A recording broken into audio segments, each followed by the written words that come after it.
اعوذ باللہ من الشیطان الرجیم بسم اللہ الرحمن الرحیم صلی اللہ علی حبیبہ محمد وعلی آلہ واصحابہ وسلم۔ لاکھوں کروڑوں درود پاک خاتم النبیین حضرت محمد مصطفیٰ صلی اللہ علیہ وآلہ وسلم پہ۔ گنبد خزا کے چاہنے والوں کو وقاص احمد کی طرف سے السلام علیکم۔ ایک بار نبی رحمت حضرت محمد مصطفیٰ صلی اللہ علیہ وآلہ وسلم ایک غلام کی نماز جنازہ سے فارغ ہو کے گھر تشریف لائے۔ حضرت عائشہ رضی اللہ تعالیٰ عنہا نے آپ صلی اللہ علیہ وآلہ وسلم کا استقبال کیا اور پھر بہت حیرت سے آپ صلی اللہ علیہ وآلہ وسلم کے لباس مبارکہ کو ہاتھ سے چھو کے دیکھا۔ اس پر نبی کریم صلی اللہ علیہ وآلہ وسلم نے پوچھا، عائشہ خیریت تو ہے؟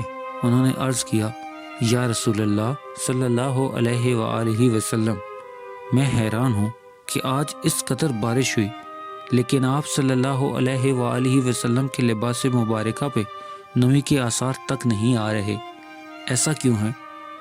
آپ صلی اللہ علیہ وآلہ وسلم نے پوچھا، عائشہ تم نے سر پہ کیا اوڑھ رکھا ہے؟ انہوں نے عرض کیا کہ یہ میں نے آپ صلی اللہ علیہ وآلہ وسلم کی چادر مبارک اوڑھ رکھی ہے۔ اس پہ آپ صلی اللہ علیہ وآلہ وسلم نے فرمایا، اے پاک دامن، آج بارش نہیں ہوئی، جو چادر تم نے اوڑھ رکھی ہے اس چادر کی وجہ سے تمہاری آنکھوں سے حجابات اٹھ گئے ہیں، اور جو بارش تم نے دیکھی ہے وہ ظاہری آسمان کی بارش نہ تھی بلکہ رحمت الہی کی بارش تھی۔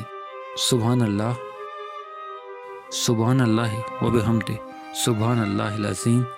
پیارے دوستو، امید کرتا ہوں آپ کو میری ویڈیو پسند آئی ہوگی تو اسے لائک کر دیں، اور مزید اس طرح کی خوبصورت ویڈیوز کو دیکھنے کے لیے میرے چینل کو سبسکرائب کرنا ہرگز مت بھولیں۔ بیل کا بٹن بھی دبا دیں تاکہ آپ کو نئی آنے والی ویڈیوز کا نوٹیفیکیشن بھی مل سکے۔ ملتے ہیں ایک نئی ویڈیو کے ساتھ، تب تک کے لیے اپنا خیال رکھیے گا۔ اللہ رب العزت آپ کو آسانیاں دے اور آسانیاں بانٹنے کی توفیق بھی۔ اللہ حافظ۔